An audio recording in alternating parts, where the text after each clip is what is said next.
कधी ॲडमिट केलं? काय तक्रार कधी केलं? 9 तारखेला 7 संध्याकाळी.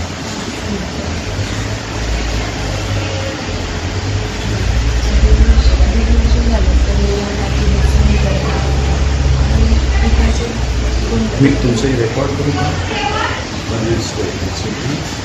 काय तुमच्यासाठी थोडं पुढे म्हणजे तुमचा आवाज येईल असं थोडं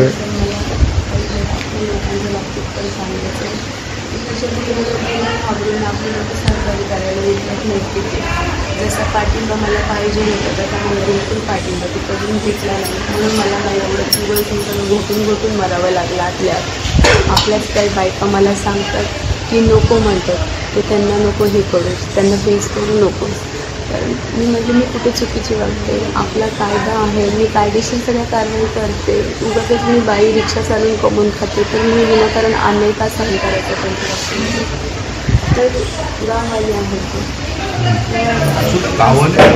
आपण आज जर आवाज उठवला नाही तर उद्या आमच्या मुलाबाळांवरही तेच करते. ते होतेच होते. ते खूप मोठी गेल्याच वर्षी दुसऱ्या महिलेला मारलं होतं रिक्षामध्ये. रिक्षा चालत असती पण तिलासुद्धा गेल्या वर्षी मारण्यात आलं. आणि तिचा मॅटर झाल्याने 1 वर्षानंतर मी आणि तिच्यासाठी आवाज उचलला होता मी की असं एक रिक्षा चालवून कमवून खाणाऱ्या लेडीजला तुम्ही अशा परिस्थितीमध्ये रिक्षातून बाहेर काढून रिक्षातून बाहेर हे स्वास्थ्य लोकल तिकडची जे राहणारे आहेत तीच आणि ड्रिंक करून तिकडचं जो त्यांचं जो म्हणजे वाईन शॉप आहे तिथे तो प्रकार घडतो. आणि माझ्यासोबत घडतो ते बिअर शॉप आहे दिवा स्टेशनचं, तिथे घडतं. आणि मी आपल्या लोकांकडून खूप मदत मागितली, मला सपोर्ट करा, मला मदत करा. काही लेडीज आपल्या पण अशा आहेत, काही आपली लोकं पण अशी आहेत की यांच्या कुठेतरी दबावाखाली किंवा कुठल्याही ह्यांच्या अशा तशा मॅटर किंवा अशा तशा गोष्टी दबून दिलेली ती लोकं बोलतात की जाऊ दे नको, हिला आपण हे करण्यापेक्षा ही चुकीची म्हणून आपण लोकांना दाखवतो. मलाही तसे मेसेज आले होते तुम्ही जाऊ नका, मुलं आहेत ह्या चुकीच्या आहेत बरोबर आहेत ते नंतर चालणार आहे, अन्याय झाला आहे आम्हाला जाऊ नये. त्यामुळे मलाही बऱ्याच लोकांनी तसं सांगितलं की बाईच भाटकोर आहेत त्या अशाच करतात तशाच करतात. एवढं तिथे गेल्याशिवाय मला कळणार नाही. आणि ACP साहेबांशी माझं बोलणं झालं सकाळीच. ते म्हणत गेले की तुम्ही मला फोन लावला तर त्यांनाही संपूर्ण प्रकरण सांगा तुम्ही काय आहे. तुम्ही तुमचे जुने पेपर्स आणले का? कारण तिथे पोलीस केसचे पेपर आहेत ना, आम्हाला जुने सगळे पेपर लागते. काय कम्प्लीट नाही आहेत पेपर.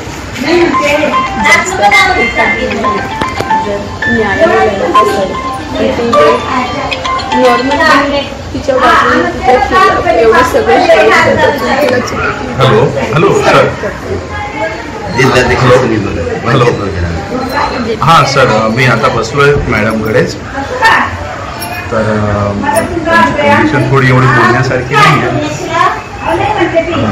त्यांना तरी पण तुम्ही DCP साहेब ठाण्याच्याच होते ते तुम्हाला सांगतो असं स्पीकरवरच.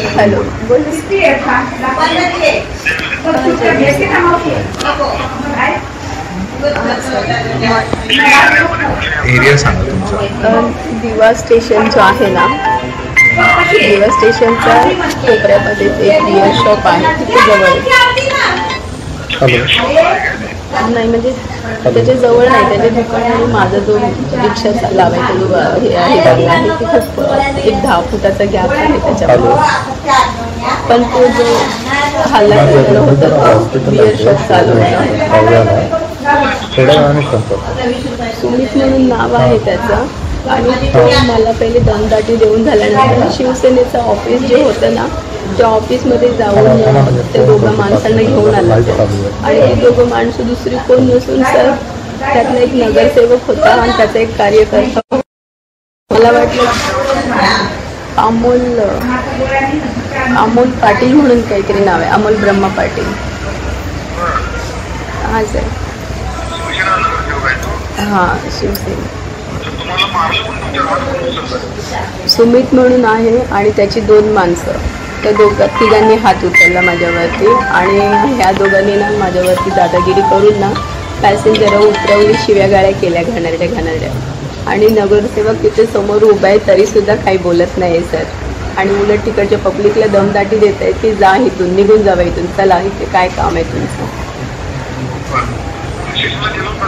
हो गेले होते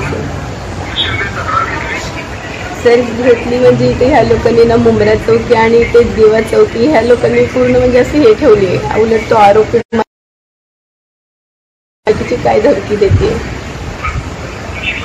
आणि ज्याच वेळेस दिव्या चौकीतली गाडी पोलिसांना घेऊन आली तो आरोपी पोलिसांना म्हणतोय बाहेर निघ आणि तो स्वतः आतमध्ये जाऊन बसतोय पोलिसांना बाहेर काढून.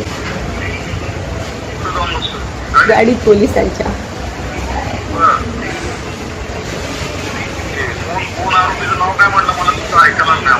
सुमित म्हणून नाव आहे सर त्याचं, ज्याने माझ्यावर हात.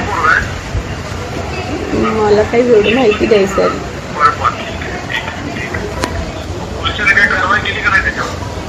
त्याला फक्त एकाला हिरासतमध्ये घेतले सर. हा घेतलंय.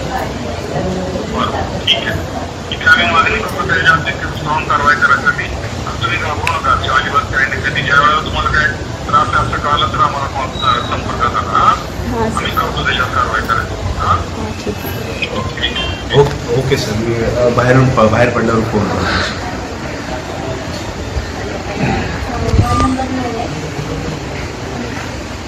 सर मी म्हणते मला आधी काय मिळतं सर, मला लढायचा.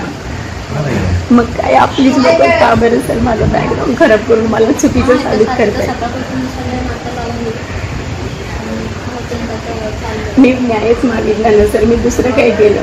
मी माझं बाबासाहेबांच्या कायद्यानुसारच चालून मी हाताने माझी लढाई लढत राहिली. कारण त्यांचा कायदा असेल तर मला जगात कुणाची गरज नाही.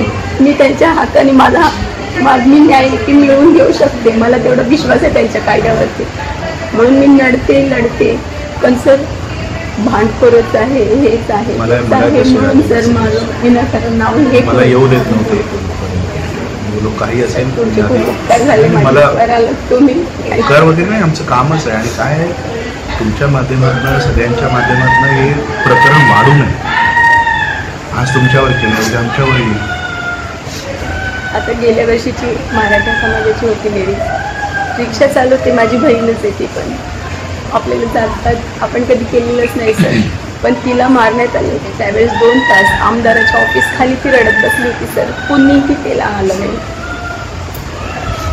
अमोल केद्रे म्हणून समाजसेवक आहे, तो व्यक्ती तिच्या बाबतीमध्ये लढला आणि आताही त्या व्यक्तीनेच मला इथवर आणलं, सपोर्ट केलं. आपले पण काही लोक आहेत सम्यक समता मंडळाची लोक, ते लोक तिथे जमा झाली पटापट. आणि म्हणजे त्याचं मारहाण झाल्यानंतर ह्या सगळ्या गोष्टी. आणि त्याच्यामधून आपलेच एखादी लेडीज म्हणते बायकांना की नका जाऊ तुम्ही. आणि मला फोन करून सांगते ज्यावेळेस मी लाईव्ह करते त्यावेळेस मला फोन करते युनियनवाल्यांचं नाव नको घेऊ, अन्याय सर मी सहन केलं आहे. लाता मी खाल्ले सर, माझ्या अंगावर वेदना मला होत आहे.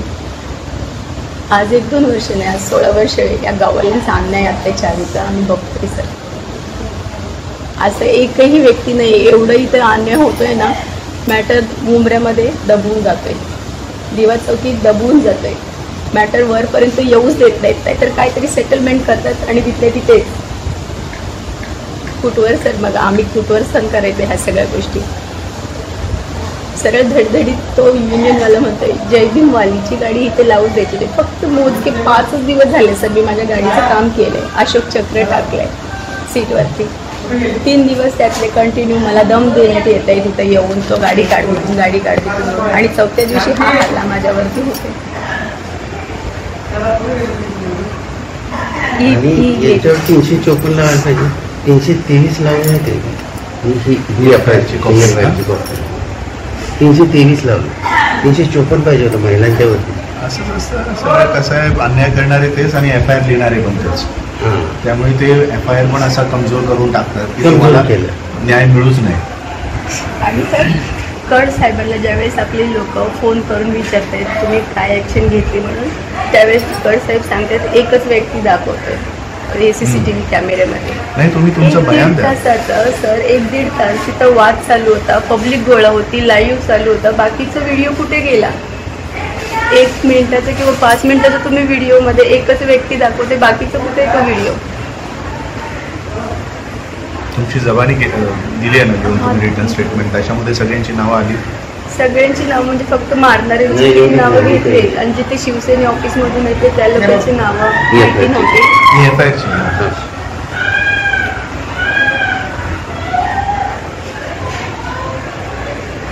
त्याच्यात एकच नाव लिहिलंय ते. ही प्लेन आपल्या मंडळात भाजी विकते, फिरून आपले तिकडचे वास्तव लोक बायका तिकडच्या दम दिले जातात, तुझ्या हातपाय मोडे जर भाजी विकायला आली. लॉकडाऊनमध्ये झालं होतं माझ्यासोबत. म्हणजे अशा महिलांवरती भरपूर अन्याय अत्याचार आहे सर, भरपूर लिस्ट काढली गेली ना, भरपूर सारी निघणार आहे. पण आता हे एक शीतल बनसोडे भले म्हटलं आता मला ठेवतील नाही ठेवतील, मला न्याय भेटेल नाही भेटेल, पण मी जगापुढे आणून काय होईल ते होऊ दे म्हणून मी सगळ्याकडून न्यायाची अपेक्षा केलेली आहे. काय बाबासाहेबांच्या संविधानानुसार इथे दिलाच पाहिजे. संविधान काय मुंबऱ्यामध्ये लागू नाही का दिव्यामध्ये लागू नाही अशी परिस्थिती नाही. रिक्षा नवीन चालू केली चालवायला सर, जराशी गाडी टच झाली या लोकांना तर लगेचच आई बहिणींवरती घाणेरड्या शिव्या. बाई मी इज्जतीला सांभाळून रिक्षा चालवते. नको म्हटलं, एकदा ऐकलं तिथून रिक्षा न चालवता मी ठाण्यामध्ये रिक्षा चालवायला लागली पाटली पाड्याला, तिथे सुद्धा तोच प्रकार. ठीक आहे, आम्हाला कोणाशी घेणं देणं नाही त्या बाबतीमध्ये, पण तुम्ही जसं कमवून खाताय तसं आम्हाला अर्धी नाही तर कमीत कमी 1 कोट तरी आम्हाला आमच्या संसारासाठी आमच्या मुलाबाळांसाठी भेटायला पाहिजे एवढीच इच्छा. पण नाही, आम्ही इथले वास्तव आहोत, आम्हीच इथे लाईन टू लाईन हे करणार, पाहिजे तू गाडी दुसरीकडून कुठूनही भर असं म्हणतात ते. आणि तेवढं होऊन सुद्धा कासर बडवलीचे पोलीस चौकीमध्ये सुद्धा तिकडे केस नाही केली गेली. तिकडे काय ह्या लोकांनी रिक्षावाल्यांनी सगळ्यांनी माझ्यावर घेतलं, भांडण करते दिलं तुम्ही एवढीचे. पण का बाई बोलतीये, कशासाठी बोलतीये, तुम्ही ह्या गोष्टी घेतली नाही. आणि हे काही पोलीस अधिकारी सरळ नावं म्हटलं तर मी नावं पण घेईन सर, दिव्यामध्ये जे होते ABIच्या पोस्टवरती त्या लोकांनी शिंदे सर आणि सरडे सर APIच्या ह्याच्यावरती होते ते लोक दिव्या चौकीमध्ये. ज्या वेळेस युनियनवाल्यांसोबत वाद व्हायचा माझा त्यावेळेस मी ह्या लोकांना सांगायचे की सर असं सर तसं, तर मला सगळं विचारायचे आणि परत त्याच गोष्टी सगळ्या युनियनवाल्यांना बोलायचे. आणि मग मला ते युनियनवाले ऑफिसमध्ये घेऊन दमदाटी करायचे. तू त्यांना सांगते काय करणार आहे तू, ते आमची माणसं आहे, तू त्यांना सांगते का, तुला CNG भरायला आम्ही एकटी जाऊ देणार नाही. म्हणजे हे लोक जाळून मारून टाकायची धमकी, म्हणजे असती सुद्धा तुझी घरच्यांना भेटणार नाही इथवर सर धमकी दाट आम्हाला.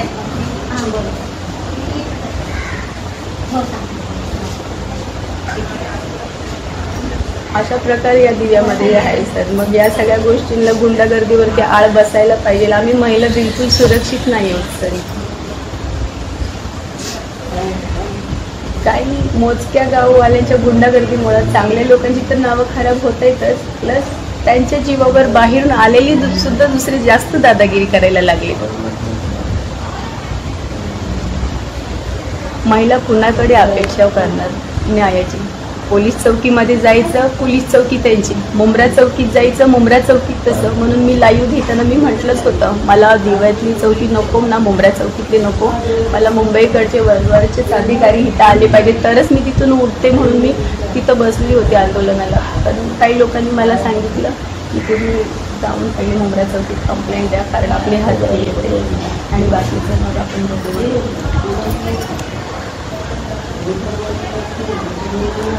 खूप विचित्र पद्धतीने ज्यावेळेस मी लढायला बोलायला उभी राहिली, खूप बेकार पद्धतीने सर माझा बॅकग्राऊंड खराब करण्यात आला. माझ्या जेवढ्या पण महिला आहेत ना तुम्ही या सगळ्यांना विचारू शकता माझ्या महिला, माझं वागणं काय, माझा परिवार आहे, माझा नवरा, माझी सासू सासरे, माझी 3 मुलं आहेत सर. नवऱ्याच्या पायाच्या नसाचा प्रॉब्लेम आहे, जो जॉब होत नाही त्यांना, घर माझ्यावरती चालतं सर, माझ्यावरती जिम्मेदारी आहे. 10वी पास झालेला मुलगा आहे माझा.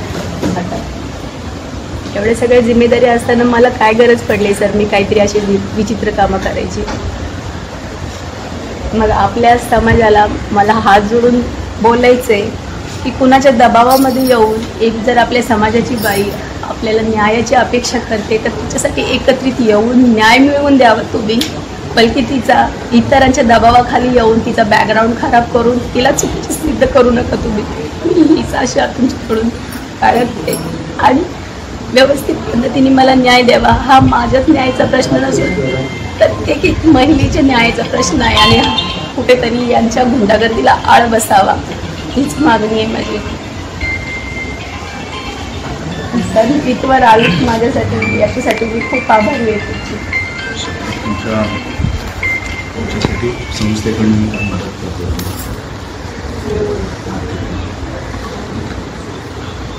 आणि आम्ही आहोत FIR वगैरे जे काय कायदेशीर लढायचे ते लढतो. डिसिप्लिनशी माझं बोलणं झालं. कोण याच्यामध्ये आहेत सगळे कारस्थानामध्ये सामील आहेत सगळ्यांना आपण शासन सर तुम्ही तुम्ही आलात बसून जाऊ. मला आता माझे कसली रिक्वायरमेंट असेल कसलीही समस्या असेल तर माझा नंबर आहेच, शशिकांतचा नंबर आहे. मी रात्री 3ला फोन केला आम्हाला वाटतं काय मॅडम तुम्हीच केलं ना फोन 3ला रात्री? माझ्या फोनवर नाही तुमचा नंबर आहे. मला म्हणजे खूप म्हणजे ते व्हिडिओ वगैरे असं मला टेन्शन झालं की का म्हटलं हे लोक असं करून मला परत यावेळेस पण फोनवर काढतील का चुकीचं काढतील का मला टेन्शन झालं. मी तर ठरवलं होतं मला जर न्याय नाही भेटला तर मी तिथे स्वतःला काहीतरी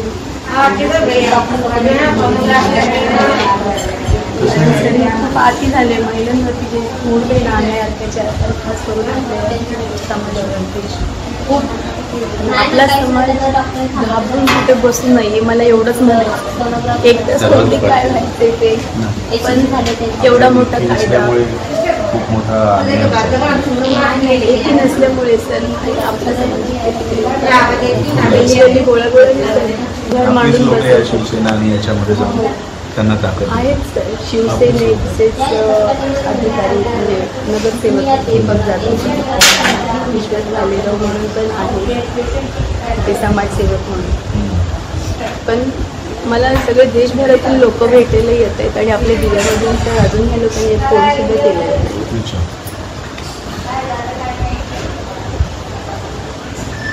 नाही संध्याकाळी तुम्ही मीटिंग केली.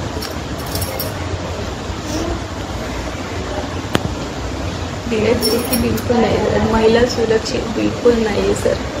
महिलेला खूप म्हणजे खूप धोका आहे तिथे. खूपच दबाव. ते नगरसेवक यांचीच आहे सर. एक सुद्धा म्हणजे आपण जर एक आपला आहे तो सुद्धा पूर्णपणे त्यांचा आहे. काही अर्थ नाही आहे तिथे. त्या रस्ता तर तो इतका खराब आहे. अक्षरशः किडण्यानं कॉम्रेडची आमची वाट लागते. ते रिक्षा चालू एवढ्याशा रस्त्यामधून आम्ही कशी रिक्षा चालवते आम्हाला माहिती आहे पूर्ण हप्तेपर्यंत. पण आता घरातून हप्ते घर चालवायचे मुलं जगवायचे ते करणं भागच आहे आम्हाला हे सगळं.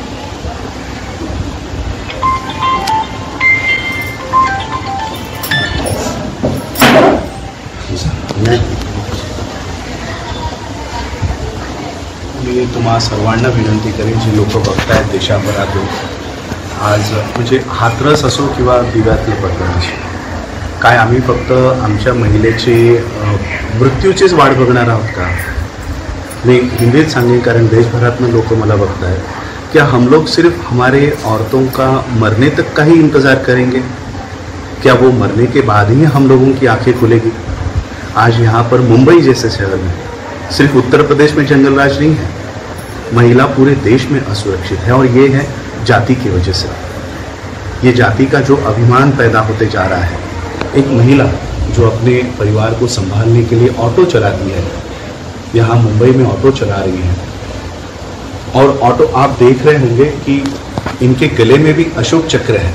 यहाँ पर हम लोग हिंदू रीति रिवाज के अनुसार मंगलसूत्र नहीं पहनते, हमारी औरतें मंगलसूत्र नहीं पहना करती.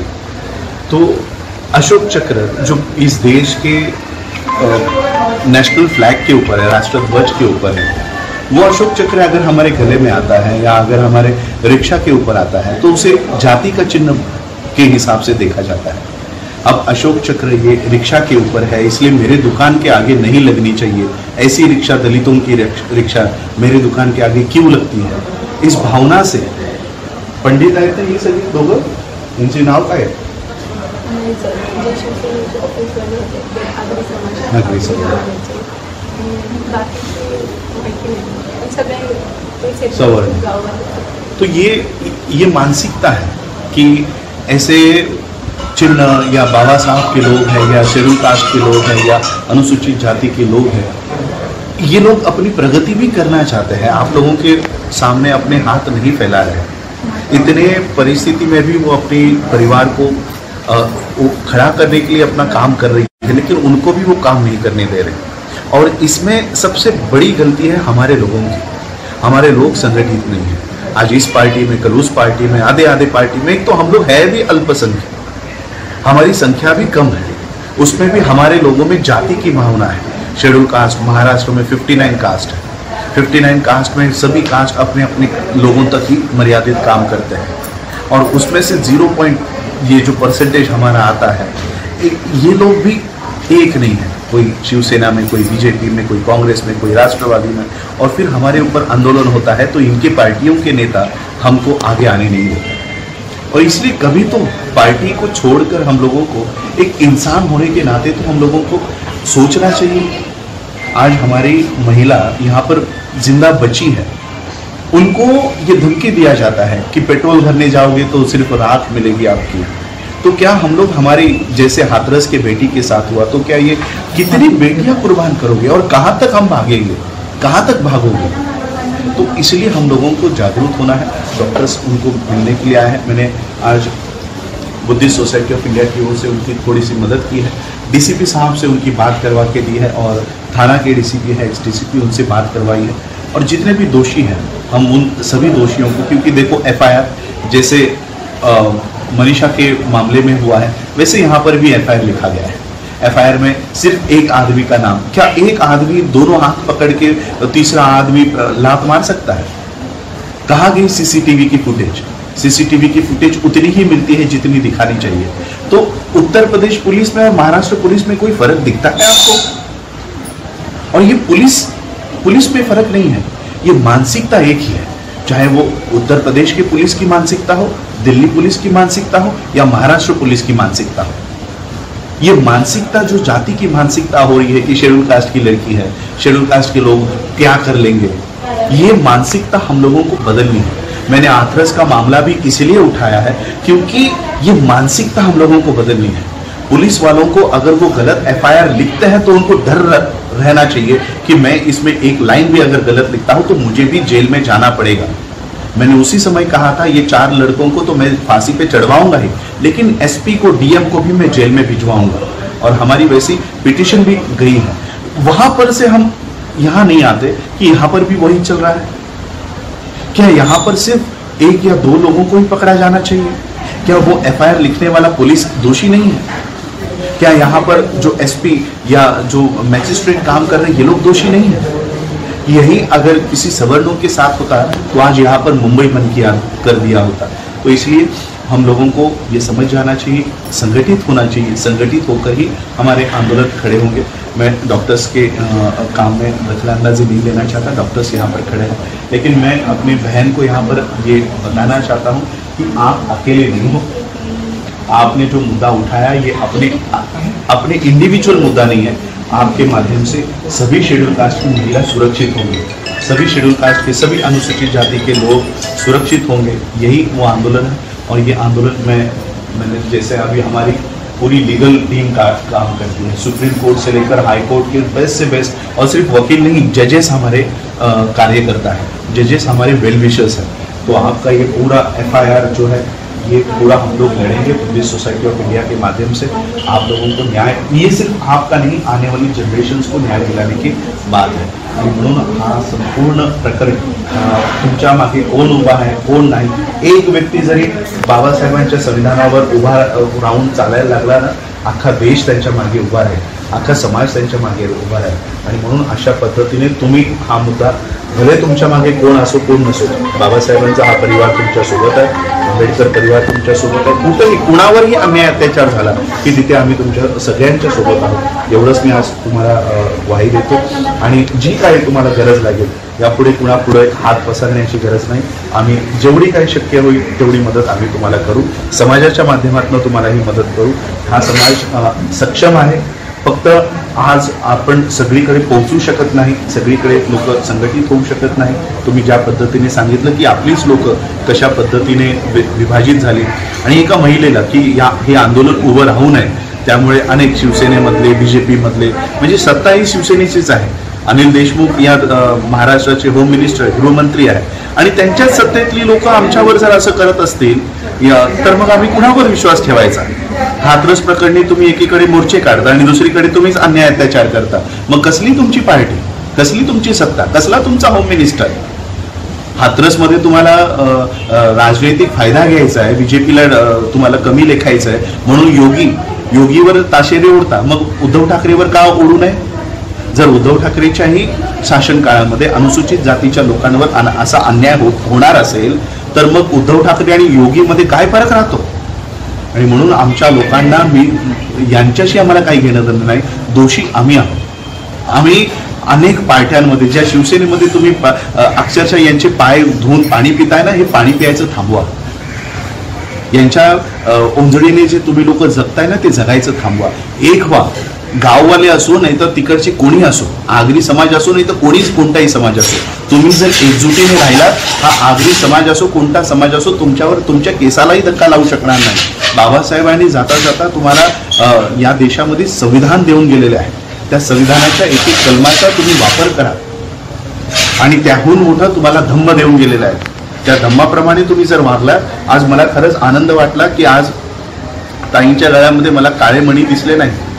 आज बौद्ध धम्मा पद्धतीने त्यांनी संपूर्ण हिंदू रीतिरिवाज टाकून बौद्ध धम्माचं आचरण करताय. मग काय बौद्ध धम्माचं आचरण करणाऱ्या व्यक्तींसोबत या देशामध्ये अशा पद्धतीने वागणूक होणार आहे? एक तरफ इस देश का प्रधानमंत्री पूरे देशों में जाकर कहता है कि भारत बुद्ध की भूमि है, तो क्या उस बौद्ध भूमि में बौद्धों के साथ ऐसा ही न्याय होने वाला है? क्या ऐसे ही बौद्धों को इस देश में पीटा जाने वाला है? और इसलिए हम लोगों को एक होकर अब ये काम करना होगा, एक होकर ये लड़ाई लड़नी होगी, क्योंकि इन 6 महीनों के अंदर बहुत सारी घटनाएं हमारे ऊपर होने वाली है. ये पूरा RSS BJP का प्लान इस देश में है और इसलिए आज हम लोगों को सतर्क होकर ये संगठित होना है. तो इतना ही कहूँगा. बाकी मैं आप लोगों को सारे ये प्रकरण बाद में समजावून. तर ताई, आम्ही तुमच्या सोबत आहोत. माझा नंबर तुमच्याकडे आहे.